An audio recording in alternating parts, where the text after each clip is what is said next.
Hey everybody, welcome back to the channel. I'm Jim. Today I want to talk about Chicago 13. Not many people talk about this album. Came out in 1979, and I don't think it gets the attention it deserves or the recognition it deserves. I'm not saying this is Chicago's greatest moment on record. And, granted, and we'll get into some of the history and where this album falls in their timeline. But I think this is an album that's worth another listen if you haven't listened to it in a while. So let's talk about Chicago 13.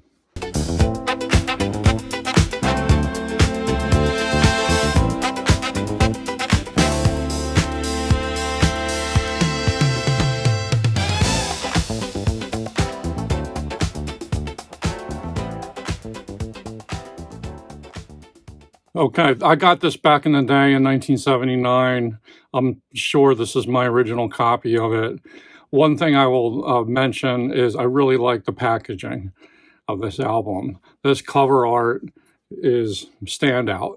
This is mimicking a famous building in Chicago itself, and they've turned this into a skyscraper with the Chicago logo shaped there. If you count the levels, I think this is the parking garage at the very bottom. But once the main levels start, this is pretty much the 13th floor, an unlucky floor. But they don't count that usually in tall buildings. But there it is. I did a rough count. And it looks like it's number 13. Just for a little bit of trivia there. Back cover. You can kind of get a vibe of the time period here. This is Chicago, late 70s. They were working on these songs 1978, 1979. Album is produced by Phil Ramone, the second of two albums that Phil Ramone produced for Chicago. You can tell just by looking at the album that the sound here is probably going to be urban. And Chicago in a lot of ways is an urban sounding jazz rock horn band and pop band, as they later came to be. But I think the album art pretty matches what you're hearing on record here. Just to give credit, the cover was envisioned by Tony Lane and painted by Gary Meyer in the grand tradition of John Burke. So they did a fine job with that. These outfits are replicated on the inner sleeve, which does include a lyric sheet. There's your engineer, Jim Boyer, and your producer, Phil Ramone. I like that they have the lyrics. Those are not included on the CD version, which I'm going to show you. But here are the outfits again. When I got this in 1979, I got distinct Chess King vibes. Like, this is the kind of wardrobe that you might find at your Chess King in the mall. For me, it was the Granite Run Mall. And I remember getting an outfit that was kind of vaguely reminiscent of Danny Seraphine and Robert Lamb and Peter Cetera. The whole thin ties and modern pleats look. A lot of these outfits, probably would still look okay if men were walking around today. Maybe not Lee Loughnane with this get up, or Donnie Dacus up here, but it's fun. It's fun, and again, you're getting a distinct feel that this is a band that's releasing an album in the disco period. I want to show you the CD too, and we're going to do a little bit of a shootout between the CD versus the vinyl, just my impressions. Here is the Rhino CD, which is, I believe it's remastered, and it has bonus selections. So the bonus selections are what I'm pretty sure is a B-side to one of the singles on the album. The single must have been Crazy, a Donnie Dacus song. That was the A side, and the B side was another Donnie Dacus song, Closer to You. And then the other bonus selection is an alternate mix. I would think you might call this a dance mix of Street Player, the lead-off track. And this was issued by by Rhino, in 2003. So here's the back. This was a Record Club edition. So the booklet actually has pretty good liner notes. Like it gives you some of the background. I'm going to borrow from them here in just a sec. And it replicates some of the album art, but it's nothing as good as the actual vinyl presentation, and no lyrics like they include on the vinyl inner sleeve. Here's your song credits and other credits. So that's it. But long story short, I really think you're going to find this easily in the used bins. I'm certain. No one really paid much attention to this album when it came out. And we'll get into the chart action here shortly. But my bottom line recommendation is get the vinyl, if for no other reason, for the packaging, for the presentations. If you're a vinyl collector and you like Chicago albums, this is just a nice look. And again, it's evocative of what's on here. Here are your track lists. You start with Street Player, which is like an 8 or 9 minute disco song. And this is where I think the album maybe got a bit of a bad reputation among Chicago fans. If you're not paying much attention, you're going to think of this as sort of like, oh, this is Chicago Goes Disco. This is their disco album. That's not really true. There's only one true disco song on this album, and it's Street Player. Then you have that's a Danny Seraphine tune with, I think it's David Hawk Walensky is the co-writer. He worked a lot with Danny Seraphine. One thing I'll say about the track list on this album is it's a huge variety of songwriters. Like it's almost everyone in the band has a little track on there, and that's kind of nice diversity and variety. Could be a little bit of a downside too, in the sense that no one song on the album really sort of stands out as a great single, or has a kind of continuity where it's like, wow, this was a great album for Peter Cetera or a great album for Robert Lamm. But everyone, it's very democratic in terms of the credits. Mama Take is track number 2. That's a Peter Cetera song. Must Have Been Crazy, which was a Donnie Dacus song. This is the second of only 2 albums that Donnie Dacus, the guitar player, participated in with Chicago. These are the only 2 Phil Ramone produced albums too. So first he did Hot Streets, and then Chicago 13. And they released this as a single, and it didn't do that great. It went to number 83 on the pop charts and probably disappeared pretty quickly after that. Then we have a track called Window Dreamin', which is written by 2 of the horn players, the saxophonist Walter Parazater and trumpeter Lee Loughnane. And that features lead vocals by Peter Cetera, but they actually create a persona for him because he's singing in a lower register on a couple of these tracks. So he's called P.C. Mobley. Then we have Paradise Alley by Robert Lamm, which was originally slated to be a song for the film Paradise Alley, which I think Sylvester Stallone was in it. And it turns out they didn't even use this song in the film, but they put it on Chicago 13. And then that's, I think, it for side 1. And then you flip to side 2, Aloha Mama. Aloha Mama is another Danny Seraphine, David Walensky track. Maybe not one of the finer moments on the albums, but it has some interesting, trumpet on it. And then Robert Lamm comes back with Reruns on track number 7.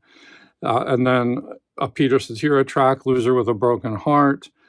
And then even the percussionist, Laudir de Oliveira, who co-wrote this with Marcos Valla, actually gets a song on the album, Life Is What It Is. and it's not a bad track. And then we finished the album with a James Pankow song called Runaway. 10 tracks in all, plus your 2 bonus tracks, which I already talked about. So where does this album fit in the Chicago history? Well, first of all, let's talk about the chart action. Hot Streets, the album that preceded this, was a pretty big hit for Chicago. And historically, it's a very important album because it's the first album they did after their guitarist and soul of the band, Terry Kath, died in a shooting accident. And, you know, I'm sure they were reeling from that, but they came back strong with this Phil Ramone produced album, Hot Streets. So one of the big hits, 2 big hits off that album were Alive Again and No Tell Lover was a big sort of adult contemporary pop hit. At least I think it was a pretty good hit. But anyway, this album, Chicago 13, reached, well, actually, let me backtrack. So Hot Streets was released in late 1978, and it reached number 12 on the US Billboard Pop Album Chart. Number 12 is respectable. Featured 2 top 20 singles. And, you know, it sort of proved that they still had life in them. And then this album came out and it didn't do as well. And that album also went platinum. But Chicago 13 didn't fare as well. Let me see if I can get the stats here. But if memory serves, I'm not even sure the album charted, or if it did, it sort of bubbled under and didn't last long. The singles, Street Player, must have been Street Player, I don't even think charted. And Must Have Been Crazy, a Donnie Dacus song, did. I think I quoted that for you already. It just sort of made a brief appearance and faded away. So relatively speaking, comparatively speaking, this album only went gold. Did go gold, but gold isn't as good as platinum. So they kind of felt like it was a little bit of a failure. And they talk in the liner notes about how the band was kind of drifting. They were trying to find their way and their sound, you know, they're sort of dabbling with disco and just trying to figure it out. And they didn't stick with us, probably because it wasn't as successful. And then they really changed their sound with Chicago 14, which was much more hard-edged rock, almost punky, new wave kind of style, which I like. I want to talk about that in a separate video, though, and work with Tom Dowd on that album.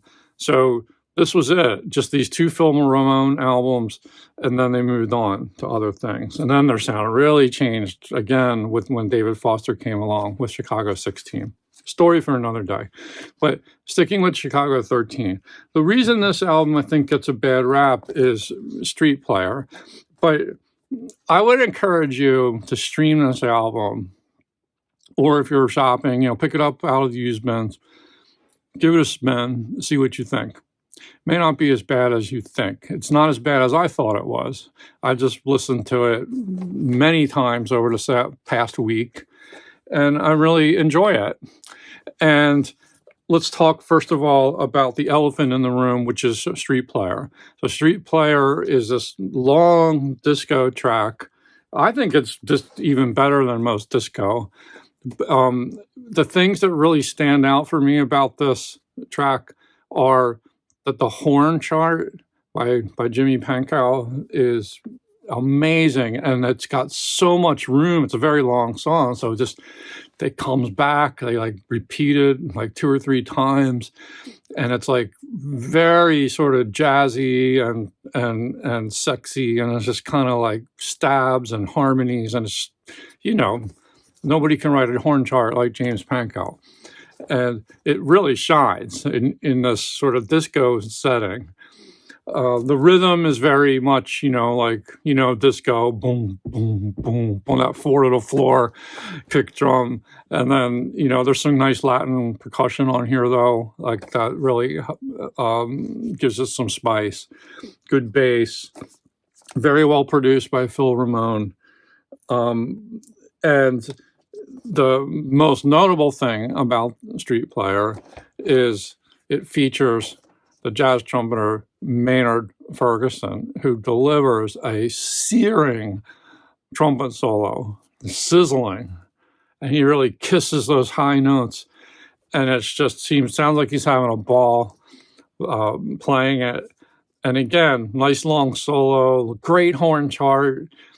If you just forget that it's disco, it's a very enjoyable song to listen to, I think.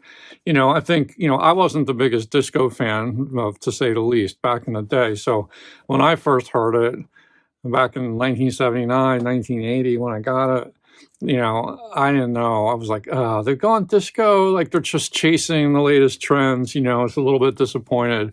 But, if you give this a fair shake, I think you'll enjoy it. Now, here's the other thing I want to say.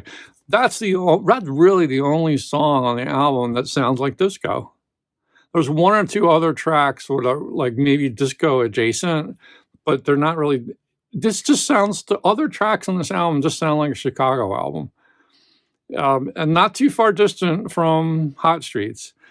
And even Street Player is definitely sounds like a Chicago song. It's like Chicago doing disco, but the rest of the songs, they're just standard pop songs and rock songs, pop rock.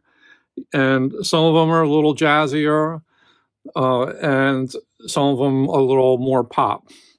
So you move on to the second track, Mama Take by Peter Cetera. It's just a good, solid Peter Cetera track. It sounds to me like it definitely could have been possibly like an outtake from Hot Streets. Like it seems like it would fit in with songs like Gone Long Gone. It's sort of got that same vibe to it, and it's enjoyable.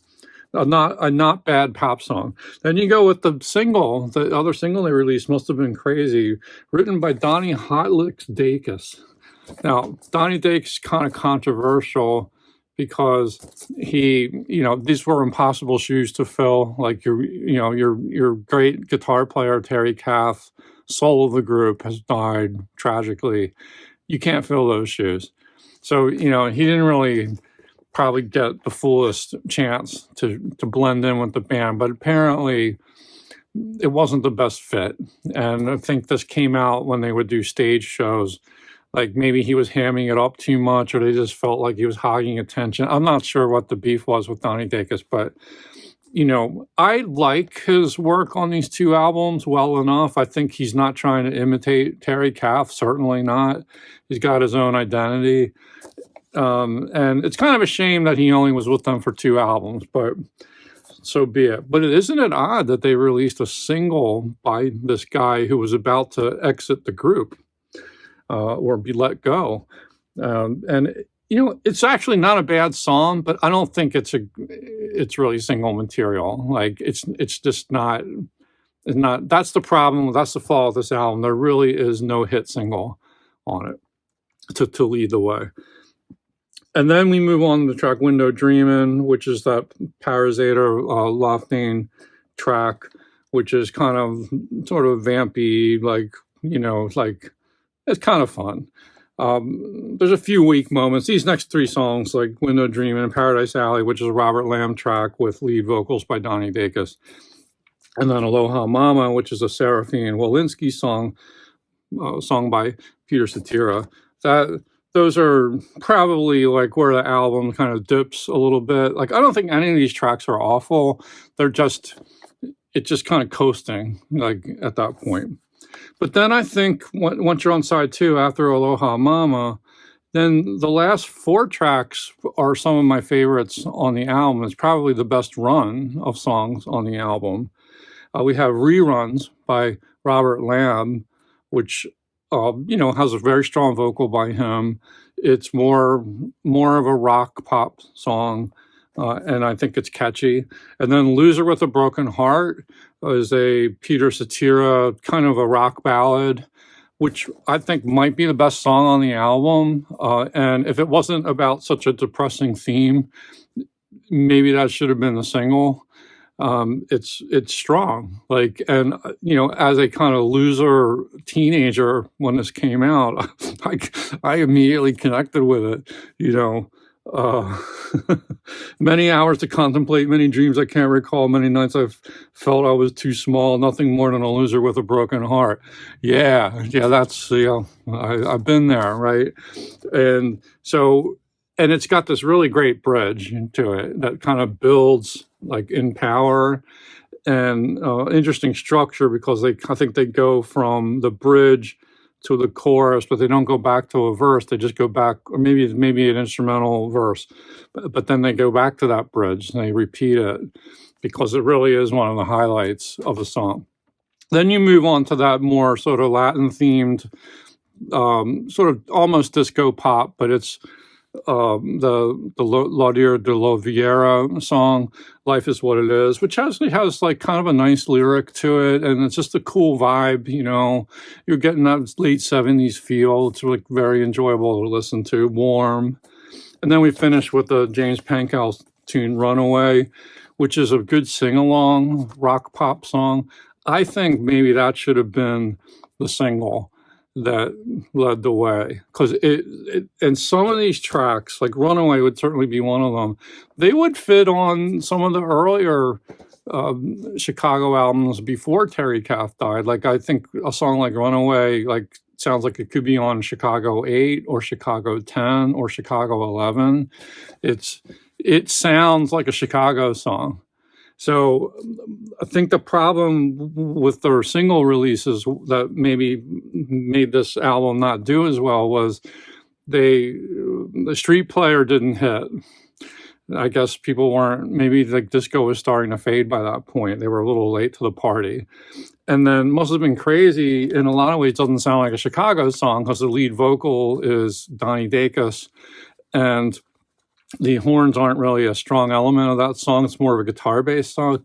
It's a perfectly nice song. I think it's pretty catchy, but it's not, I don't think people recognize it as Chicago. Whereas Runaway or Loser with a Broken Heart, I think would have been immediately recognizable to fans.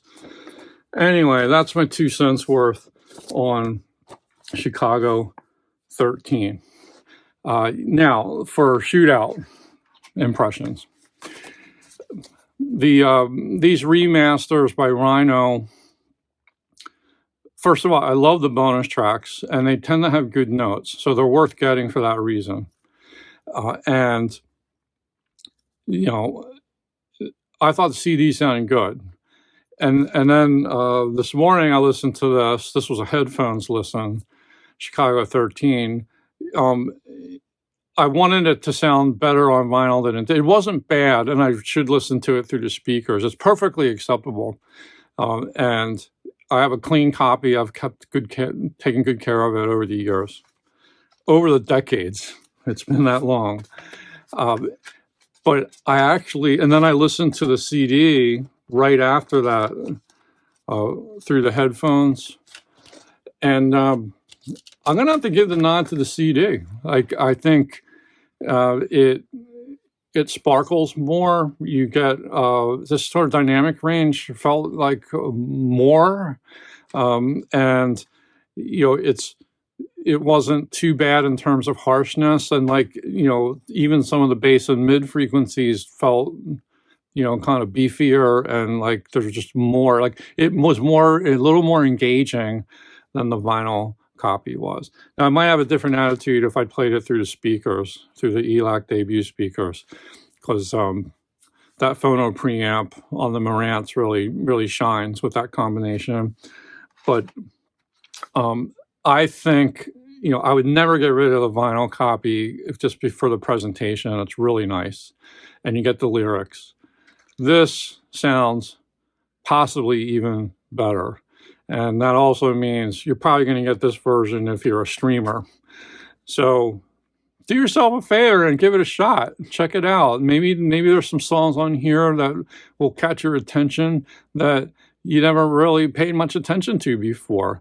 You know, this is clearly under the radar type of discussion we're having. You know, I like to sort of champion the unheralded sides of big bands like Chicago.